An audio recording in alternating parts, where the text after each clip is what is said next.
안녕하세요. 오늘 저희는 10월 15일 부동산 규제 발표 이후에 시장이 정말 어떻게 움직이고 있는지 생생하게 한번 보려고 합니다. 당신이 제공해 주신 여러 언론 보도나 연구 보고서들 이걸 가지고 깊이 파헤쳐 볼 건데요. 자료 속에 담긴 뭐랄까 핵심 정보 그리고 그 숨겨진 의미까지 좀 꼼꼼히 짚어보면서요. 현재 시장 상황을 좀 명확하게 이해하고 앞으로 뭘 주목해야 할지 함께 길을 찾아보는 게 오늘 저희의 목표입니다. 자, 그럼 바로 본론으로 들어가 볼까요?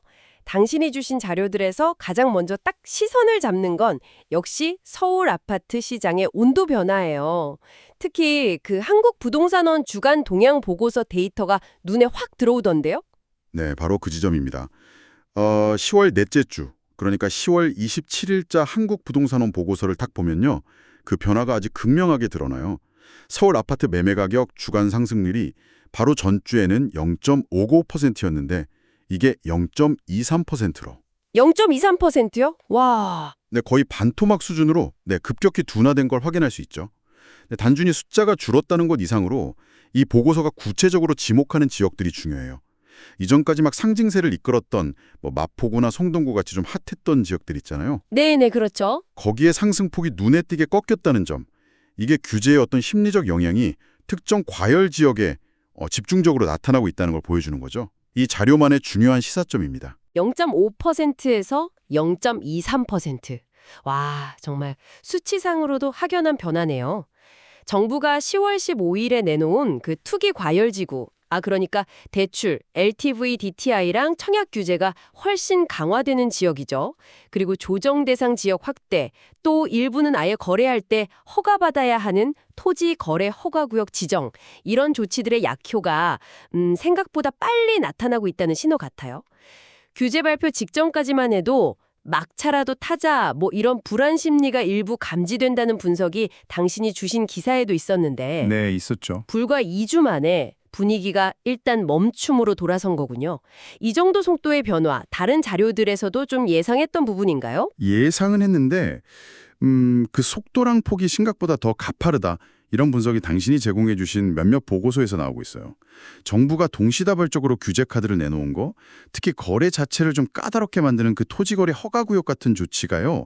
시장 참여자들의 매수 심리를 직접적으로 얼어붙게 만든 걸로 보입니다. 그런데 흥미로운 대목은 바로 여기서부터예요. 이렇게 매매 시장이 숨고르기에 들어간 것과는 전혀 다른 이야기가 펼쳐지고 있는 시장이 있다는 점이죠. 이 부분 역시 당신의 자료들에서 중요하게 다루고 있습니다. 그거 혹시 전세 시장 말인가요? 매매가 주춤하니까 전세로 눈 돌리는 수요가 있다는 분석이요. 관련 데이터도 있었던 것 같은데? 정확합니다. 같은 한국부동산원 보고서나 관련 언론 보도들을 종합해보면요. 서울 아파트 전세 가격 상승률은 매매 시장 둔화세와는 좀 대조적으로 그 상승세를 유지하거나 일부 자치구에서는 오히려 이전보다 더 오르는 모습을 보여요. 흔히 갭 투자라고 하잖아요. 그러니까 전세 보증금을 레버리지 삼아서 집 사는 방식. 네네. 이번 규제로 이게 훨씬 어려워졌거든요. 이게 막히면서 매매를 고려했던 수요 일부가 전세 시장으로 넘어왔다. 이게 지배적인 분석이죠. 하지만 여기서 한 걸음 더 들어가 보면 당신이 주신 자료들 중 일부는 좀 더 신중한 해석을 내놓고 있어요. 이 갭 투자 차단 효과 말고도 기존의 전세 매물 부족 현상이나 곧 시행될 계약갱신 청구권 같은 게 복합적으로 작용한 결과일 수 있다. 네, 그러니까 풍선 효과만으로는 설명이 좀 부족할 수 있다는 거죠. 그렇군요. 단순히 매매 수요가 전세로 옮겨갔다. 이거보다 훨씬 복잡한 요인들이 얽혀 있다는 거네요. 당신이 주신 자료들이 그냥 현상만 보여주는 게 아니라 그 너머의 맥락까지 짚어주는 셈이네요. 여기에 더해서 시장 분위기를 좀 싸늘하게 만드는 또 다른 요인이 있죠. 바로 정부의 그 고강도 불법 거래 단속 움직임. 이것도 자료들에서 비중 있게 다뤄지던데요. 네, 이 부분도 시장 심리에 미치는 영향이 상당합니다.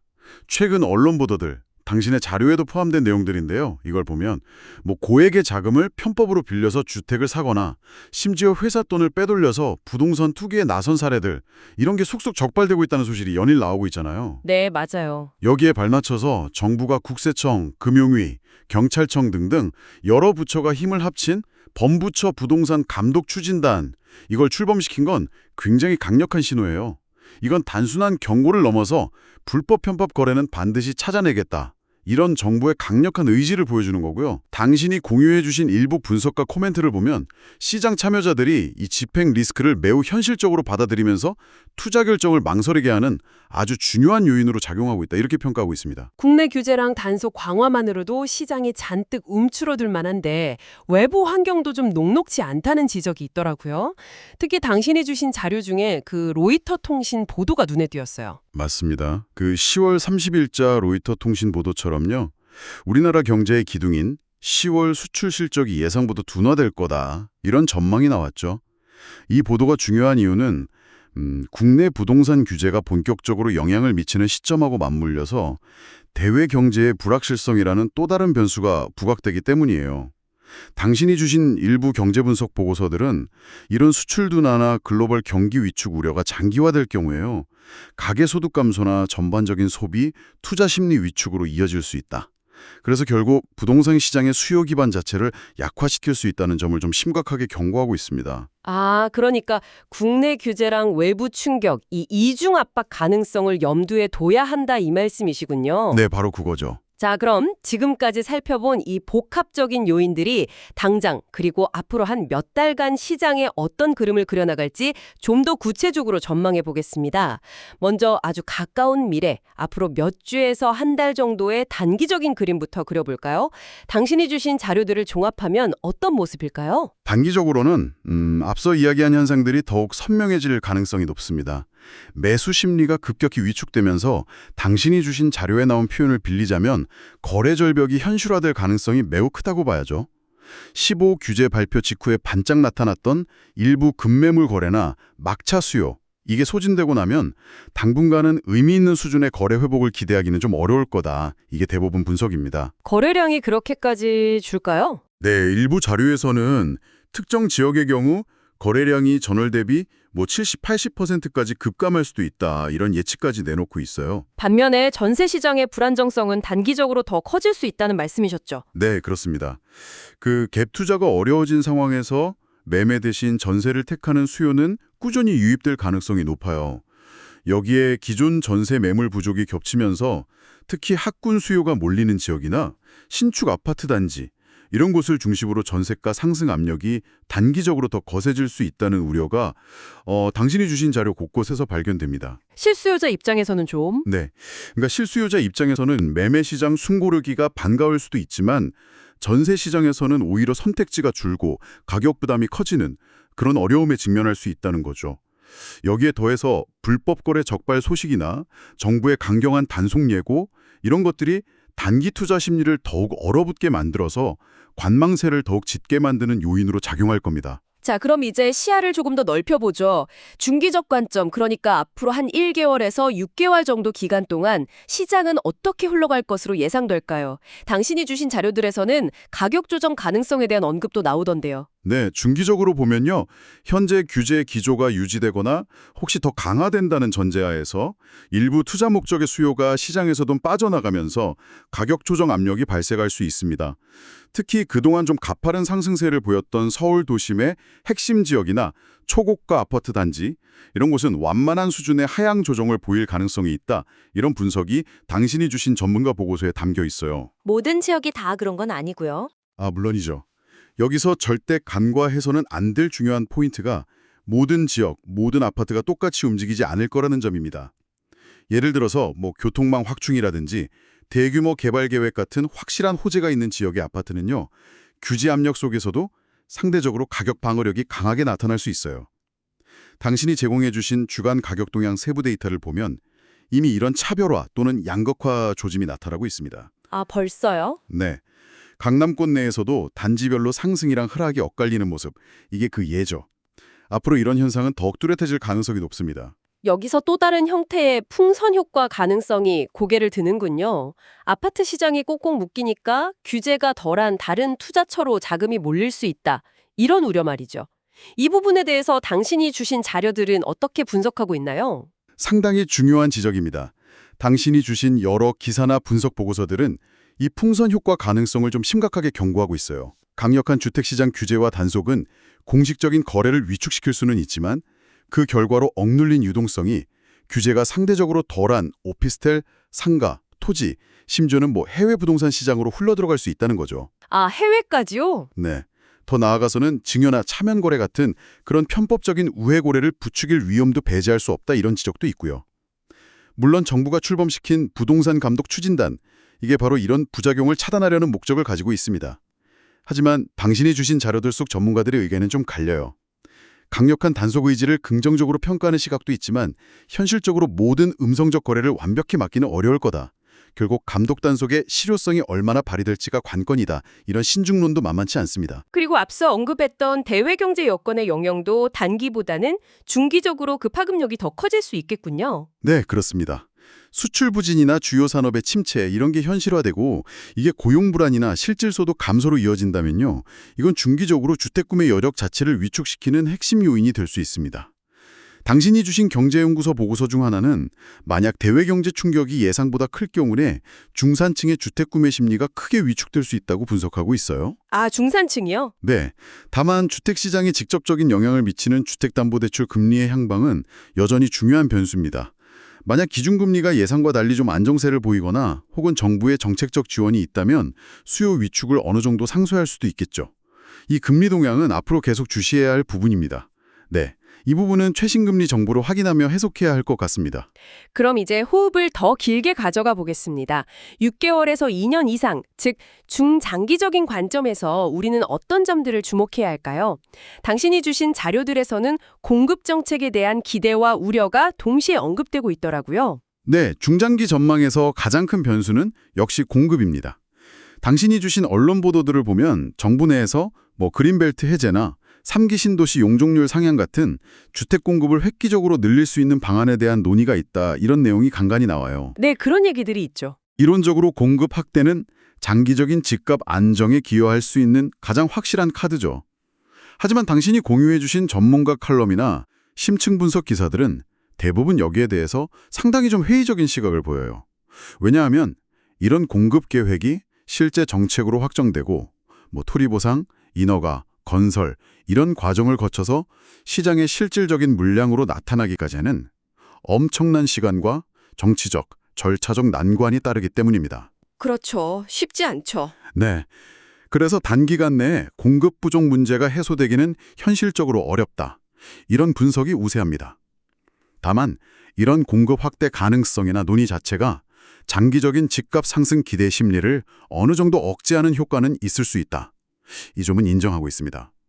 만약에요, 정부가 현재의 강력한 수요 억제 및 감독 단속 기조를 유지하면서 동시에 시장 참여자들이 신뢰할 만한 구체적이고 실행력 있는 중장기 공급 로드맵을 제시하고 이걸 꾸준히 추진한다면 장기적으로는 투기적 수요가 점차 줄어들고 시장이 안정화되는 선순환 구조로 나아갈 수도 있습니다. 그게 베스트 시나리오겠네요. 그렇죠.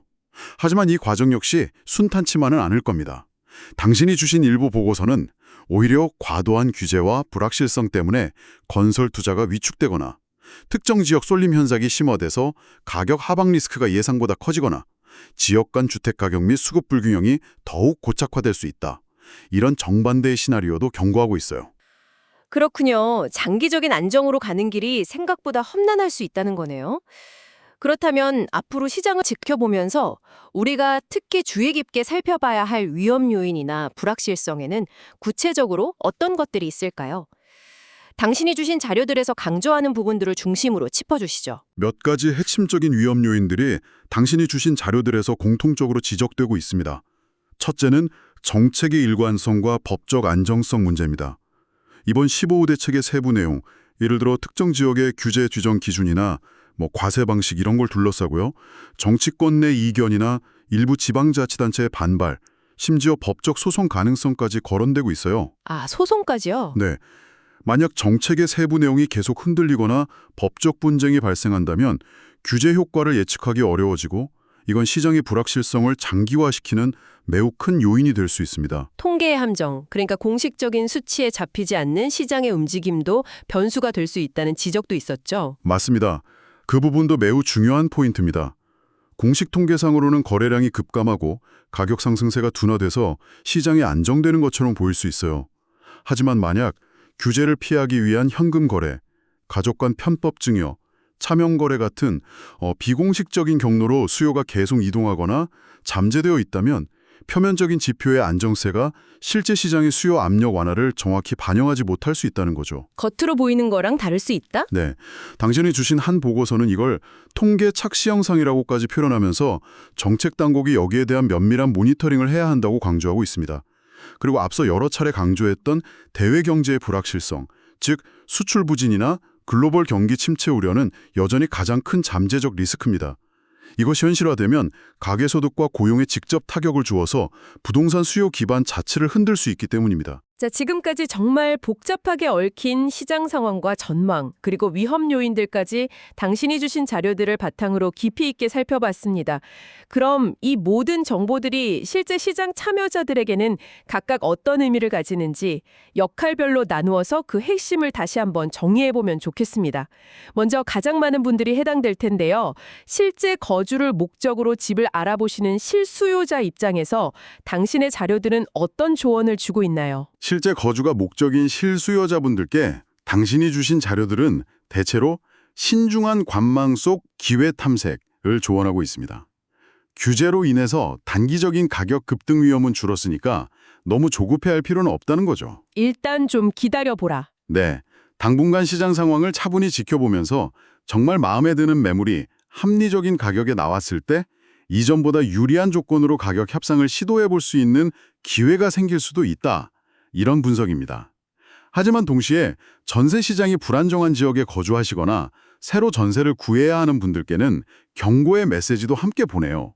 전세 매물 부족과 가격 상승 가능성이 상존하니까 계약갱신 조건이나 보증금 반환 가능성 등을 그 어느 때보다 꼼꼼히 확인하고 안전장치를 마련해야 한다는 점을 당신의 자료들은 강조하고 있습니다. 아, 그렇군요. 즉, 매매는 좀 여유롭게 보되 전세는 더 치밀하게 접근하라 이거죠. 그렇다면 반대로 단기적인 시세 차익을 염두에 둔 투자자들에게는 당신의 자료들이 어떤 시그널을 보내고 있습니까?